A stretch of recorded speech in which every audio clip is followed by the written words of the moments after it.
Hey everybody, let's make some banana muffins. Okay, so we've got 3 tablespoons of gluten-free flour, 1/8 of a tablespoon, 1/8 of a teaspoon of baking soda. I added 1 egg, 1 banana which I tore in pieces, 1 tablespoon fat-free milk, and I'm ready to put the lid on, stir it up.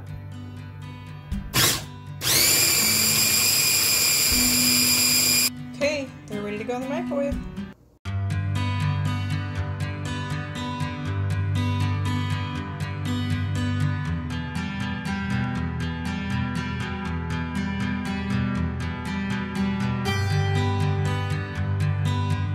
So this is after 90 seconds in the microwave.